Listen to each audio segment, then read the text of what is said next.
Israel fue un refugio, el único refugio para miles de judíos árabes que nosotros expulsamos de su propio país, de sus propios hogares. Entonces, si estamos en contra de Israel y del establecimiento de Israel, ¿a dónde se suponía que debían ir? Esos miles de judíos que fueron expulsados, ¿a dónde se suponía que debían ir? El establecimiento del Estado de Israel vino a garantizar la supervivencia de los judíos y darles la capacidad de defenderse para que no los maten. Entonces, ¿por qué el mundo? Mi pregunta es, ¿por qué el mundo tiene un problema con eso? ¿Por qué es un problema tan grande que los judíos finalmente puedan crear un hogar y puedan decir, no me van a matar así nada más? Puedo defenderme. Y luego el mundo se vuelve loco solo por eso. No tenía sentido para mí. Todavía no lo tiene. Mi invitado de hoy es Mustafa Esargani. Mustafa Esargani es un escritor marroquí, activista por la paz, presidente de la Asociación de Amistad Marroquí-Israelí y autor del libro Síndrome de la Identidad Árabe. Como millones de árabes y musulmanes, Mustafa Esargani creció creyendo que Israel era el enemigo.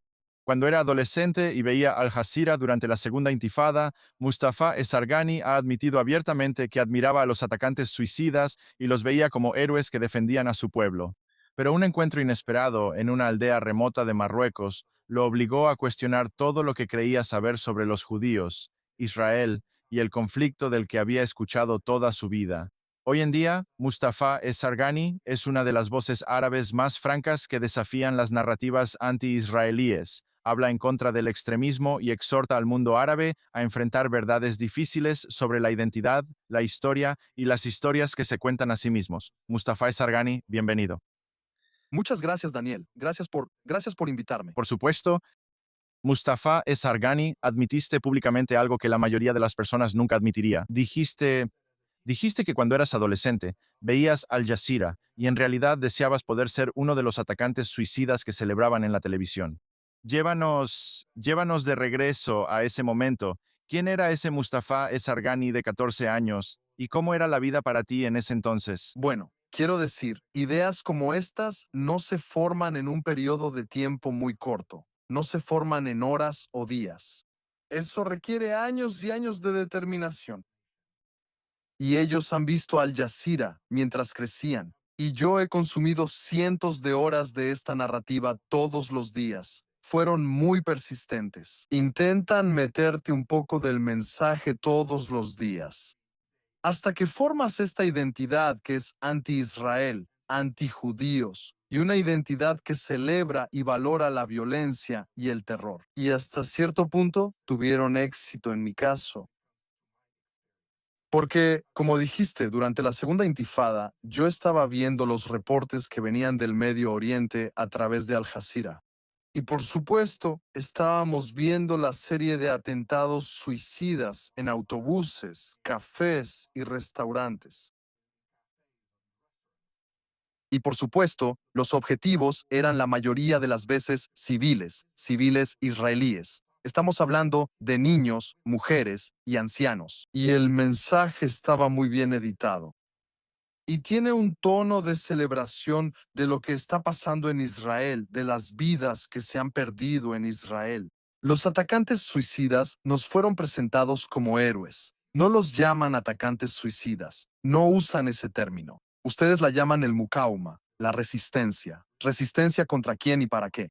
Resistencia contra los invasores, los recién llegados europeos blancos. Eso es lo que nos enseñaron que son los israelíes. No hay educación sobre la historia de los judíos que viven con nosotros en nuestras calles y ciudades. En el mundo árabe, en Yemen, en Irak y en Egipto. ¿Y por qué ya no están ahí? ¿Por qué están en Israel? No hay educación sobre la relación histórica de los judíos con la Tierra Santa, que tiene miles de años. No es algo que comenzó en 1948. Así que estas personas estaban defendiendo su tierra, estaban defendiendo su identidad, estaban defendiendo su cultura contra estos invasores que venían de Europa. Otro mensaje que nos hicieron creer o que me hicieron creer es que el proyecto israelí no es solo establecer un Estado en Israel, No, ellos vienen por nosotros, por el mundo árabe. Van a expandirse. Una vez que terminen con los palestinos, nosotros somos los siguientes. Así que, de manera directa o indirecta, sentíamos que esas personas eran el muro entre nosotros, el muro que nos protegía de los israelíes. Y una vez que ese muro caiga, nosotros somos los siguientes. Ellos vienen por nosotros. Así que no solo estaban defendiendo su identidad, su religión y su tierra, también nos estaban defendiendo a nosotros. Como adolescente, ¿quién no admiraría a estas personas? Están luchando y están siendo asesinados. Y lo hacen por protegerme a mí en Marruecos, en Argelia, en Túnez, en Libia, en Arabia Saudita. Por supuesto, los voy a ver como nuestros héroes. Desafortunadamente, al crecer, no tuve acceso a ningún medio en mi idioma nativo, árabe o darija, que pudiera educarme sobre el tema. Todo a lo que tenía acceso era a esta narrativa. Así que creí que esto era la verdad durante años. Creí que esta era la verdad absoluta, innegociable. Así que, por supuesto, hubo un momento en el que estaba viendo Al Jazeera justo al lado de mi papá. Todavía recuerdo ese momento en el que estaba viendo la foto del atacante suicida. Y mientras el reportero de Al Jazeera hablaba de él, sentí una profunda admiración y sentí esa esperanza de que en el futuro yo podría ser una de esas personas que mueren por defender su identidad, su religión, su tierra y el mundo árabe. Así que tuviste éxito en ese aspecto. Ahora, ¿esto era sobre la tierra? ¿Era sobre una tierra que fue robada o era sobre la religión? Es decir, en algún momento esta era tierra islámica y el pueblo judío vino y tomó la tierra. ¿También era eso? Bueno, quiero decir, en el mundo árabe y en el mundo árabe musulmán tenemos diferentes categorías de personas y desafortunadamente la propaganda anti-Israel tuvo éxito en llegar a cada una de esas categorías usando los temas y los eslóganes que les atraen. Si eres un creyente ferviente y una persona religiosa, usaron el Islam. Ellos crearon esto, pintaron este conflicto como un conflicto sagrado. Es una misión de Dios. Tuvieron éxito en presentar el hecho de matar judíos como una misión sagrada, como una misión que será recompensada por Dios. Si no eres religioso, y tenemos a muchas personas que no son religiosas, pero son árabes muy orgullosos, el antiisraelismo o el sentido de identidad árabe que buscan. Así que si eres un árabe orgulloso, si eres un nacionalista árabe, ser anti-israelí es un pilar de tu identidad. Y vimos eso con Gamal Abdel Nasser, el dios del nacionalismo árabe, y con Assad y con Saddam y con los baasistas, como los llamamos. Y ese mensaje fue muy fuerte. Tienes que imaginarte que en los años 40 y 50, y antes de tener acceso a teléfonos, internet, Facebook, Instagram e incluso televisión, la gente escuchaba la radio. Una de las principales radios era Saud al-Arab, la voz de los árabes. La gente en Marrakech, en Fez, en Túnez, en Yemen, escuchaba el mensaje de Gamal Abdel Nasser como si estuvieran escuchando a un profeta. Él estaba difundiendo el nacionalismo árabe y desafortunadamente este nacionalismo árabe no se basaba en un proyecto económico común. No se basaba en un renacimiento cultural árabe. No se basaba en un proyecto político árabe fuerte. Desafortunadamente, se basaba en el sentimiento anti-israelí y únicamente en el sentimiento antiárabe. La gente escuchaba en la voz o en la radio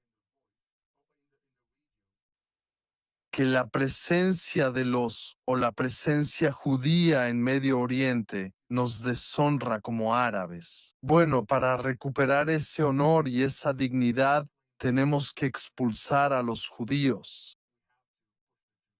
Si no eres un nacionalista árabe, si no eres un musulmán religioso, entonces surge un mensaje falso más universal o una propaganda falsa que dice que como seres humanos No quieres que un pueblo muy poderoso controle todo en el mundo, llegando al Medio Oriente y creando un nuevo estado, desplazando a los pobres palestinos de sus tierras y matando a sus hijos y matando a sus mujeres. Y ese es el mensaje más universal. Así que están operando en todos los niveles. La propaganda se difunde en todos los niveles. Tienen diferentes mensajes, no tienen uno solo. Base. No tiene una sola base. Te manipulas según quién eres. Y por eso fue más allá del mundo árabe y musulmán. Y estamos viendo protestas de jóvenes estadounidenses en los campus universitarios. Esos jóvenes estadounidenses, la mayoría de las veces, no son musulmanes. No son árabes, pero lograron llegar a ellos. Porque él creó ese mensaje más inclusivo, más universal, de que Israel es la parte malvada y los palestinos son víctimas, lamentablemente. Así que sí, no hay una sola base en la que se fundamente el mensaje. Ahora mencionaste que Al Jazeera fue una gran influencia en tu generación. Hoy en día tenemos redes sociales, tenemos internet, hay muchas formas para que los jóvenes musulmanes accedan a la información, pero ¿crees que el lavado de cerebro o lo que sea la propaganda contra Israel ha empeorado? ¿Es más difícil para un joven musulmán ver la verdad hoy en día o es más fácil? Bueno, sí, o sea, ahora tenemos redes sociales y acceso a Internet, pero también Al Jazeera, y ellos están invirtiendo millones de dólares en patrocinar su mensaje a través de esta plataforma también. Ten en cuenta que la mayoría del mundo árabe no habla un segundo idioma. Tienes que estar muy educado, especialmente en lo visual, para poder tener acceso primero a un segundo idioma y así poder tener una opinión diferente, reportes diferentes. En segundo lugar, tienes que estar muy educado para tener pensamiento crítico, y eso no es muy común en gran parte del mundo árabe musulmán. Así que todavía Al Jazeera, el mensaje árabe de Al Jazeera es el mensaje dominante en las redes sociales y en nuestros medios en general. Ten en cuenta también que hicieron este mensaje muy fuerte, muy poderoso, pero también tienes que protegerlo de las críticas, protegerlo de las dudas. Así que cualquiera que haya crecido en el mundo árabe y que cuestione este mensaje, no valores ni convicciones, solo cuestionar este mensaje es visto como un traidor. No es un verdadero musulmán, no es un verdadero árabe. Un aliado de la entidad sionista, como les gusta llamarla, y se muestra de una manera que lo convierte en el enemigo de la sociedad. ¿Y quién quiere vivir en una sociedad que lo considera un enemigo? ¿Quién quiere ser rechazado por sus propios padres y hermanos? Así que cuestionar el mensaje no es tan fácil en el mundo árabe. Y hacerlo en árabe es aún peor.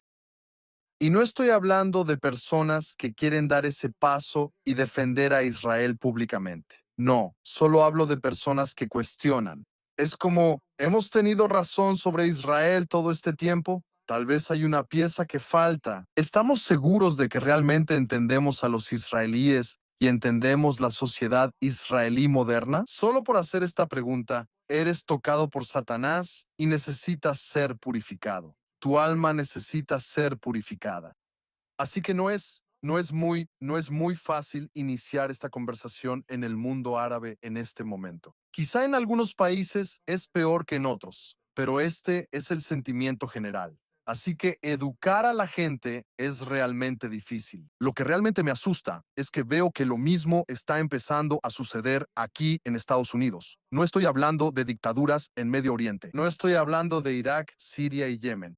Estoy hablando de un país democrático, un país que se considera una de las democracias más avanzadas del mundo. Y realmente es difícil tener una conversación con un estadounidense en este momento o con muchos estadounidenses. No voy a generalizar, pero con muchos estadounidenses, cuando intentas que vean el otro lado o que sean críticos con la propaganda anti-israelí, En el momento en que empiezas a hacer eso, ya tienen etiquetas listas para ti. Empiezas a cuestionar la propaganda anti-israelí. Y entonces, en vez de presentar argumentos para discutir tus puntos, ¿qué hacen? Te preguntan, ¿eres pro-Israel?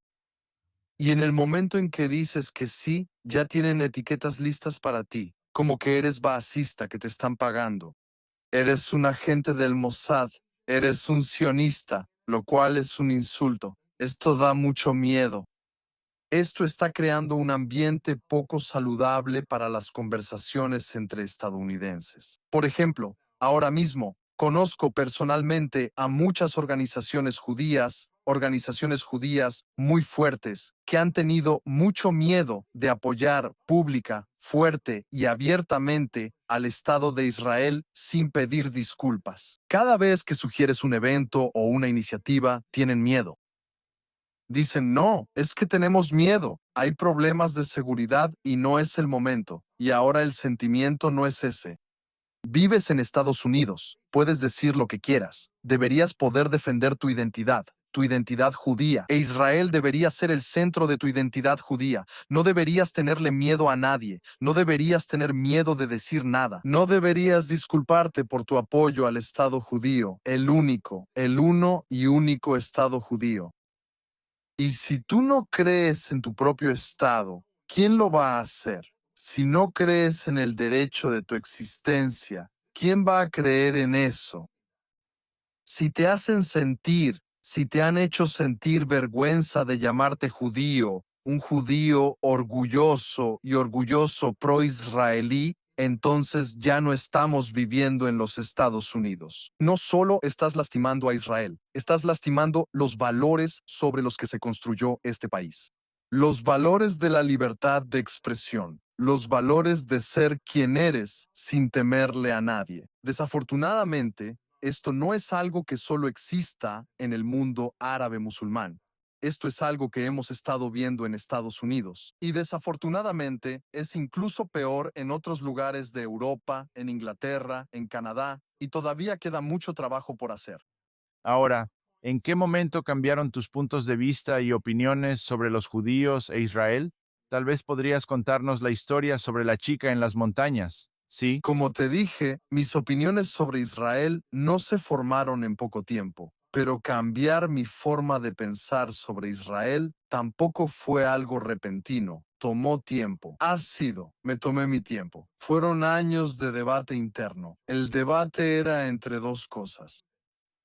El debate era entre la narrativa de Al Jazeera y las hermosas historias que escuchamos como marroquíes de nuestros abuelos que vivieron con los judíos marroquíes y experimentaron esa relación. Para la nueva generación, los judíos son un enemigo distante que nunca han conocido ni tratado. Para la generación antigua en Marruecos, los judíos nunca fueron enemigos en la mente de esta generación. Eran amigos, eran vecinos, eran socios de negocios, eran músicos, políticos y abogados exitosos. Marruecos era un país donde un musulmán iba y contrataba a un abogado judío para que lo defendiera en la corte. Así que he estado escuchando estas historias hermosas y luego llega el mensaje de Al Jazeera y estoy confundido. Estoy luchando con esto. ¿Quién tenía razón sobre los judíos? ¿Al Jazeera o mis abuelos? Luché con eso por un tiempo.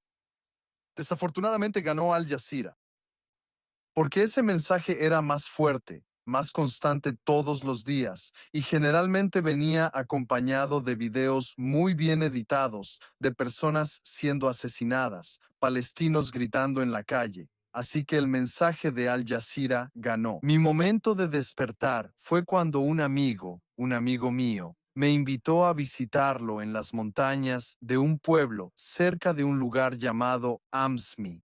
Creo que está como a una hora de Marrakech, un pueblo amazigh muy pequeño en la cima de la montaña. Y mientras estaba ahí, fuimos invitados a almorzar por una familia amazigh, una familia muy modesta, diría yo, por el aspecto de su casa.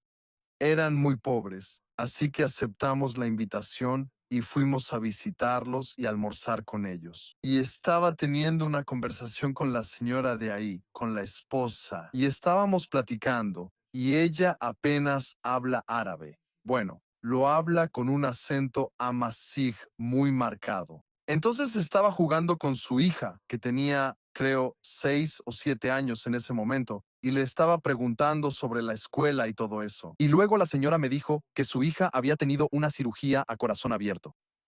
Así que, por supuesto, tenía preguntas. Mi primer comentario fue, bueno, ¿cómo puede esta familia pagar una cirugía a corazón abierto? Es muy caro. En segundo lugar, es muy caro porque no se ofrece en Marruecos para niños así. Normalmente la gente va a España o a Francia para hacerlo. Entonces, ¿cómo pudo esta señora ir a España? Así que le pregunté, ¿cómo? ¿Cómo pudiste pagar una cirugía a corazón abierto? Te la hicieron en Marruecos, te la hicieron en Francia y entonces me sorprendió. La respuesta fue impactante.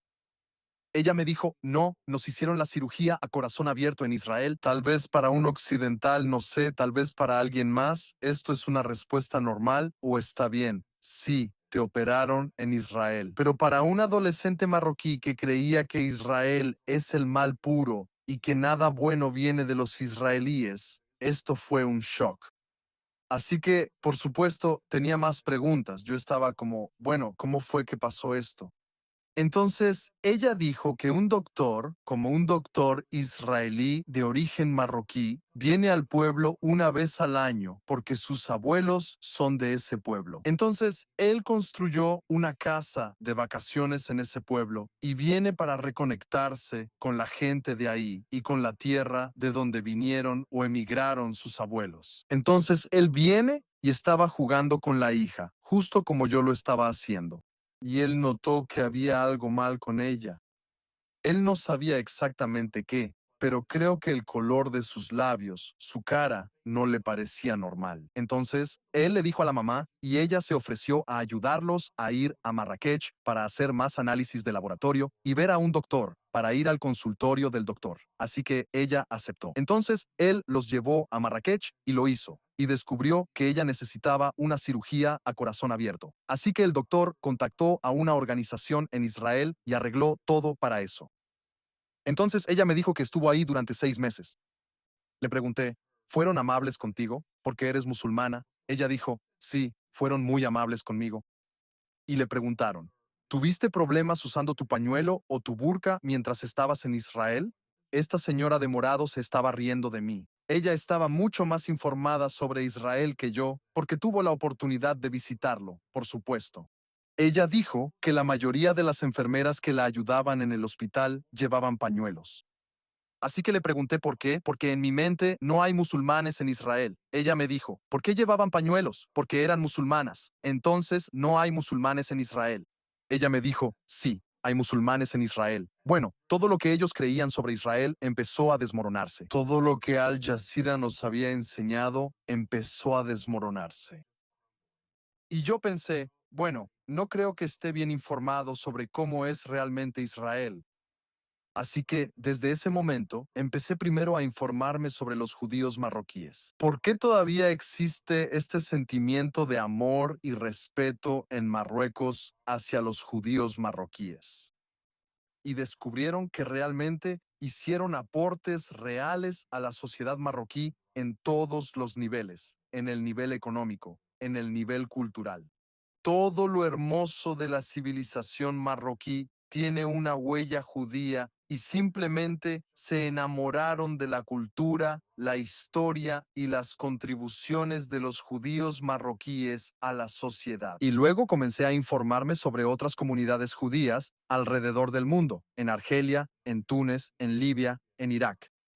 Hay una hermosa historia judía en Irak y Yemen. Y entonces surge una pregunta. ¿Por qué se fueron estos judíos? Ellos estaban ahí con sus familias. Ese era su hogar. Los judíos en Irak han estado ahí por cientos y cientos de años. Quiero decir, no puede ser solo el sionismo. Así que descubrí que los obligaron a irse. Básicamente eran cientos de miles de refugiados judíos. Y luego la siguiente pregunta es, ¿Por qué no escuchamos sobre esta historia de refugiados? ¿Por qué la única historia de refugiados es la del refugiado palestino que ocurre después de la Nakba? ¿Qué hay de la Nakba judía? ¿Qué hay de los cientos de miles de judíos que fueron expulsados de sus hogares, a veces con solo 24 horas de aviso?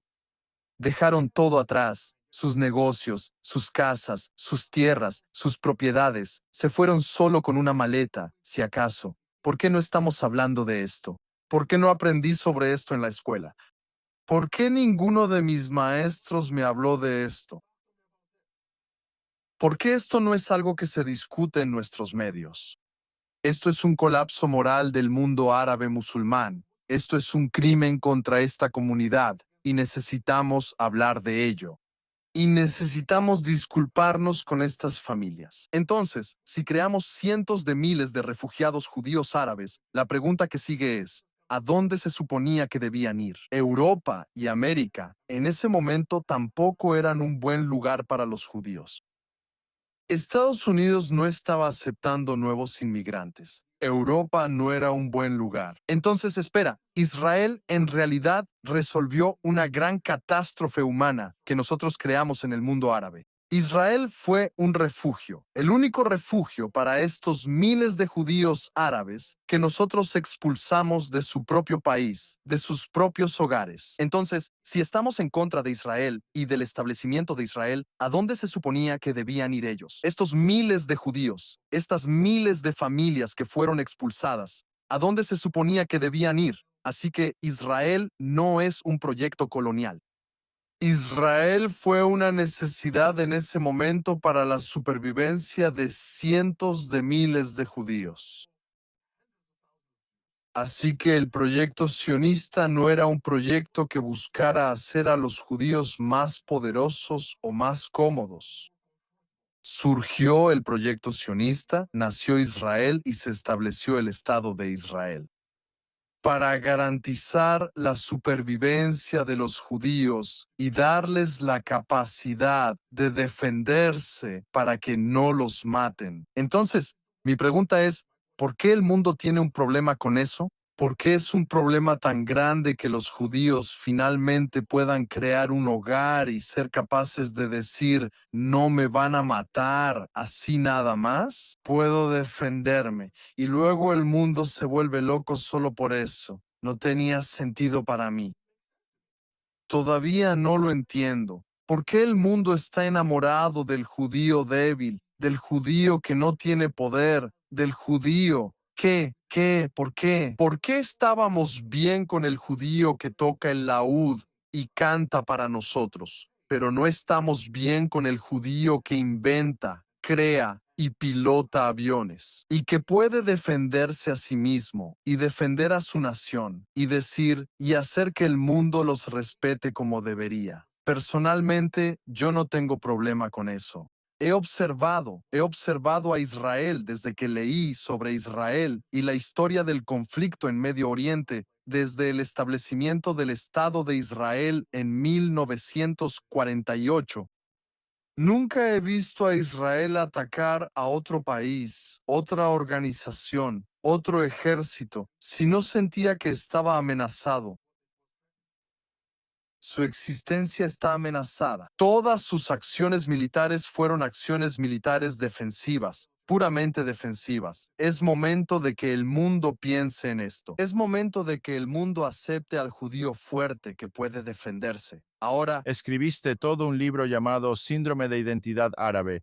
¿Puedes explicar qué es el síndrome de identidad árabe? Bueno, el síndrome de identidad árabe es una situación que nosotros creamos y en la que hemos estado viviendo durante las últimas 8 o 9 décadas, que consiste en poner a Israel en el centro de nuestra identidad. Como árabe, como musulmán, yo me identifico como un individuo marroquí, árabe y musulmán. Leer sobre mi historia, leer sobre mi cultura y leer sobre las civilizaciones que construyeron mis antepasados. Una civilización rica en filosofía y matemáticas, y poesía, música y hermosa arquitectura. Me niego a resumirme a mí mismo y resumir mi historia, y resumir o reducir mi identidad a alguien que camina por la tierra con una sola obsesión y proyecto: odiar a un judío u odiar a Israel. Es un insulto para mí que, en lugar de enseñarme, educarme mientras crecía sobre mi propia historia, mis propios filósofos, mis propios maestros sufíes, me estés enseñando sobre terroristas.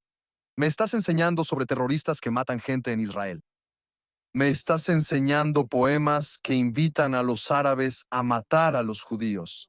Me estás enseñando los nombres de los líderes de Hezbollah. Eso es todo. Tú no me representas. Tú no representas mi historia. Tú no representas mi cultura. Mi cultura es una cultura de Al-Ghazali, es una cultura de Ibn Arabi, es una cultura de Rumi, es una cultura de grandes filósofos y poetas, y maestros sufíes, y músicos y matemáticos. Fue y sigue siendo el mayor crimen que ocurrió contra los árabes en los últimos 100 años. Es quitarles toda su civilización y toda su historia y reducirla a una identidad anti-Israel, con sentimientos anti-Israel como el centro de todo. Somos más grandes que eso como árabes. Si vamos a unirnos, deberíamos unirnos por algo más, alrededor de otra cosa, alrededor de un proyecto político fuerte, alrededor de pedir democracia para nuestros países, por dignidad, por economías fuertes, por oportunidades para los jóvenes, oportunidades de empleo, por menos corrupción en nuestras instituciones. Eso es lo que debería unirnos, no borrar a esta pequeña entidad en el Medio Oriente, del tamaño de Nueva Jersey, llamada Israel. Y todo lo que han aportado al mundo es innovación, es el renacimiento de una lengua antigua llamada hebreo. Está ayudando a países como la India, por ejemplo, en este momento, a revolucionar su agricultura. Vemos lo que están haciendo en muchos países africanos. ¿Por qué nos estamos resistiendo? ¿Esto? ¿Por qué nos estamos resistiendo a un vecino que está dispuesto a ayudarnos a avanzar en nuestra tecnología, a avanzar en nuestra agricultura, a avanzar en nuestras capacidades militares? Y ellos lo están haciendo. Marruecos es un ejemplo. La agricultura marroquí está floreciendo. Y la única razón es porque dijimos que sí a la tecnología israelí. Los israelíes están viniendo y vendiendo su tecnología en Marruecos y nosotros nos estamos beneficiando de eso. Colaboración militar. Ahora mismo estamos en una mejor situación para defendernos contra todas las amenazas gracias a las capacidades militares israelíes y los drones israelíes. Lo sabemos, nos están ayudando. Entonces, ¿a qué hemos estado resistiendo todo este tiempo? Hemos estado resistiendo algo que es esencial para nosotros en la región. ¿Quién necesita aprovechar la tecnología de gestión del agua ahora más que los países árabes, cuyos territorios son 99% desierto? Y tenemos un gran problema, y vamos a tener un problema aún mayor en el futuro para gestionar nuestra agua. ¿Y cuál es la respuesta a eso ahora mismo? Es la tecnología israelí. Entonces, ¿por qué no estamos cooperando, colaborando con ellos? ¿Por qué no estamos financiando más proyectos conjuntos con científicos israelíes? Este es el futuro que queremos. Este es el Medio Oriente con el que debemos soñar. Es un Medio Oriente donde los países árabes están uniendo sus manos con sus hermanos y hermanas israelíes, con una tribu que pertenece 100% al Medio Oriente, y siempre han estado ahí y siempre estarán ahí. Su regreso no fue un movimiento colonial. Su regreso fue volver al origen. Su regreso fue volver a las casas de sus antepasados. Su regreso fue ellos tratando de decir basta, basta de matar judíos sin consecuencias, basta de la persecución de los judíos en todo el mundo. No deberíamos tener un problema con este mensaje. No deberíamos tener un problema con millones de refugiados que regresaron a su tierra ancestral para crear una nación, ayudar a sus vecinos y protegerse a sí mismos. No hay nada de malo en eso, y deberíamos apoyar. Y si hubiéramos aceptado a los israelíes en Medio Oriente hace mucho tiempo y trabajado con ellos y simplemente los hubiéramos tratado como seres humanos, creo que tendríamos un Medio Oriente diferente ahora. Creo que tendríamos economías diferentes. Creo que tendríamos instituciones democráticas diferentes o más fuertes en nuestros países. Estaríamos en una situación diferente si no hubiéramos cometido el error de convertir a los israelíes en un enemigo desde el primer día. Ahora, Como mencionaste, argumentaste que Israel se convirtió en la excusa para casi todo, todos los problemas en el mundo árabe, corrupción, dictadura, fracaso educativo, fracaso económico. ¿Cómo es que la gente creyó esto? Es decir, si Israel dejara de existir, ¿todos sus problemas desaparecerían? Obviamente no sería así, ¿verdad? Pero estás diciendo que el lavado de cerebro fue tan fuerte que creían que Israel era el problema detrás de todo. ¿Entiendes lo que estoy diciendo? sí, por supuesto, el mensaje era fuerte y sigue siendo fuerte porque es un mensaje diario. Es un mensaje que escuchas en la radio, luego en la televisión, luego en la escuela y después en el sermón del viernes en la mezquita. Es un mensaje en el que gastamos millones de dólares para difundir y fortalecer todos los días en el mundo árabe. Por supuesto, es fuerte. Creo que si Israel no existiera, muchos líderes árabes habrían inventado otro Israel para usarlo como excusa para no avanzar la democracia en su país y así mantenerse en el poder. Israel fue muy útil para los dictadores árabes, Saddam, para Assad, para Nasser y luego para Hosni Mubarak después. Y lo usaron como excusa para cerrar cualquier discusión interna sobre la democracia, sobre el avance de nuestra economía, sobre las oportunidades para los jóvenes. Si criticas a tu régimen, ya tienen etiquetas para ti.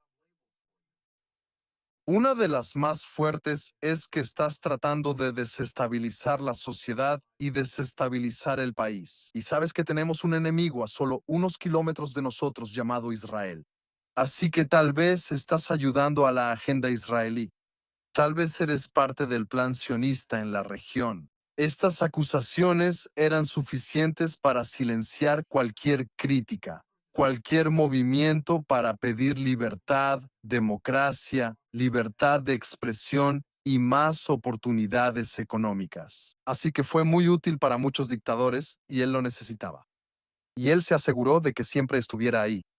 Siempre está ahí. Así que usamos a Israel para resolver nuestra crisis interna, nuestros asuntos internos, y para silenciar nuestro debate interno, y para fortalecer nuestras dictaduras en el mundo árabe musulmán. Ahora, ¿qué efecto tuvo el 7 de octubre en tu activismo y en tu disposición para hablar públicamente sobre Israel? Bueno, como alguien que entiende la región, que creció en la región y que entiende la mentalidad, creo que comprendo profundamente la mentalidad de personas como Hamas, la mentalidad de la hermandad musulmana.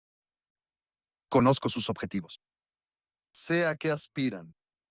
Conozco sus estrategias y muchas veces no son muy discretos con sus estrategias. Nos lo comunicaron en un idioma que el estadounidense promedio no entiende, en árabe. Así que la razón por la que ocurrió el 7 de octubre desde la perspectiva de Hamas es que el acuerdo de Abraham avanzaba de una manera muy rápida y fue muy exitoso e involucró a países clave de la región que firmaron acuerdos de paz con Israel. Y no solo se llamaba paz, como lo que pasó en Egipto y en Jordania, era una paz real donde empezaron a ocurrir visitas entre los dos países, colaboraciones a todos los niveles con los Emiratos Árabes Unidos, con Marruecos. En menos de unos meses tuvimos a cientos de empresarios israelíes que empezaron a visitar Marruecos y a buscar oportunidades. Esto fue aterrador para Hamas. Este fue el primer paso hacia un Medio Oriente muy estable. A estas personas no les beneficia la estabilidad, no les conviene construir una amistad con los israelíes. Han estado recibiendo millones de dólares y empatía de la opinión pública internacional al desestabilizar cualquier iniciativa que busque construir la paz con los israelíes. Estas personas sabían que la única o una de las mejores formas de obtener ayuda, de recibir millones de dólares de Europa y Estados Unidos, todo lo que tienes que hacer es simplemente lanzar de 10 a 20 cohetes con el objetivo de golpear Tel Aviv. Ellos entienden que los israelíes tienen que responder a eso, como lo haría cualquier país. Van a atacar a Hamas de vuelta, van a morir civiles, nos van a mostrar las fotos y luego obtienen su premio, millones de dólares. Tristemente, su plan siempre ha funcionado. Incluso el 7 de octubre atacaron a Israel. Mataron a cientos de personas inocentes de la manera más bárbara. Ellos entienden la mentalidad israelí, la mentalidad que cree que la razón principal de la creación de Israel es proteger a los judíos. Y después de todo esto, los judíos están viendo a su propia gente siendo masacrada en transmisiones en vivo. Por supuesto, ¿qué piensas? La respuesta va a ser dura. Y así debe ser. Entonces, cuando Ismail Haniyeh fue preguntado en árabe y está en YouTube, le preguntaron, ¿por qué hicieron el 7 de octubre? Él dijo que la razón número uno es revertir los acuerdos de Abraham. Así que en la mente de este terrorista, sacrificar a unos cuantos miles de su propia gente y usarlos como escudo humano vale la pena. Que esto suceda como un plan estratégico para revertir los acuerdos de Abraham, para él es una victoria. Israel viene intentando luchar para encontrar a los combatientes de Hamas en el camino. Cientos de miles o miles de personas, personas inocentes, van a morir. Ellos están contentos con eso. Está bien. Para ellos, la muerte de su propia gente no es un problema, no es un inconveniente. Y esto es lo que Occidente no puede comprender. Estas personas adoran la muerte, mientras los israelíes protegen a sus hijos, a sus mujeres, a sus ancianos y a sus civiles. Estas personas están dispuestas a poner a su gente delante de ellos para que la maten. La cosa es al revés en Gaza. En segundo lugar, la segunda razón es que quieren el apoyo internacional. Porque ¿quién no apoyaría a un grupo que afirma que sus propios civiles mueren todos los días por las bombas israelíes? Y las imágenes que vienen de ahí son horribles. Y los videos son simplemente terribles. Porque entienden que la persona promedio en Estados Unidos o en Europa no tiene ni el tiempo ni la energía. Y a veces ni siquiera la capacidad intelectual, y a veces ni siquiera la formación adecuada para entender exactamente lo que está pasando en el terreno. Así que la conclusión fácil es que los israelíes están matando niños. Eso es fácil porque eso es lo que viste. No tienes el tiempo, no te tomas el tiempo, y muchos de ellos, incluso si deciden tomarse el tiempo, no están calificados como alguien como yo, que entiende a estas personas, entiende lo que están haciendo en el terreno a su propia gente. No están calificados para entender exactamente por qué los niños están siendo asesinados. Los niños están siendo asesinados porque no tienen acceso a los túneles. ¿Y quiénes tienen acceso a los túneles? Los combatientes de Hamas. Los niños están siendo asesinados porque el edificio donde vive el niño se usa como plataforma de lanzamiento de cohetes para atacar y matar judíos del otro lado. Por eso es, porque los hospitales están siendo usados como bases militares, al igual que las escuelas, iglesias y mezquitas. La manera en que Hamas ha diseñado Gaza y lo hicieron, hicieron un gran trabajo. Hicieron un trabajo fantástico. Hicieron imposible que un soldado israelí llegara a un combatiente de Hamas sin pasar por un civil. Es casi imposible. Y si hablas con cualquier experto militar en el mundo, te diría que Gaza es uno de los entornos más difíciles en los que operar como soldado, como ejército. Es uno de los lugares más poblados del mundo. Y además fue diseñado para poner a los civiles por delante, para poner a las mujeres por delante. Fue diseñado para ser una trampa para los soldados israelíes. Esto es lo que la gente necesita entender. Estos no son combatientes que ponen a mujeres y niños detrás de ellos y luchan contra los soldados israelíes. Estas son personas que empujan a sus mujeres y a sus hijos a morir para poder obtener dinero y apoyo, y lo lograron. Ellos reciben mucho apoyo. Francia los reconoció como un Estado. España cortó relaciones con Israel y también los reconoció. Así que se les dio la recompensa. Fueron recompensados por el 7 de octubre. Entonces, ¿qué pasa con las protestas en Estados Unidos, las protestas en Europa, poniendo en peligro la vida judía en todo el mundo? El 7 de octubre fue recompensado. Hamas fue recompensado. La reacción internacional a la guerra en Gaza está animando a Hamas a reconstruirse y a planear otro 7 de octubre, desafortunadamente. Mustafa, quiero agradecerte por tu tiempo, por tus ideas. Gracias. ¿Cómo puede la gente encontrarte, comprar tu libro o visitar algún lugar que quieras recomendarles? Haznoslo saber. Y si quieres terminar con un mensaje final, con gusto puedes hacerlo. Bueno, invito a tus espectadores a seguirme en Instagram, es Sargani, mi apellido. En Facebook es Mustafa es Sargani. Básicamente, solo usando mi nombre, puedes acceder a mi contenido. Puedes acceder a mi labor de activismo. Siempre estoy feliz de recibir sus mensajes, sus comentarios, sus críticas. Si siempre estoy feliz de que me cuestionen, creo que una de mis fortalezas es que me despierto cada mañana listo para cambiar de opinión. Así que lo que he estado defendiendo, por lo que he estado luchando. Cuando se trata de las comunidades judías aquí en Estados Unidos y en todo el mundo y de defender a Israel y el derecho de Israel a defenderse, estoy dispuesto a cambiar de opinión si alguien puede convencerme de lo contrario.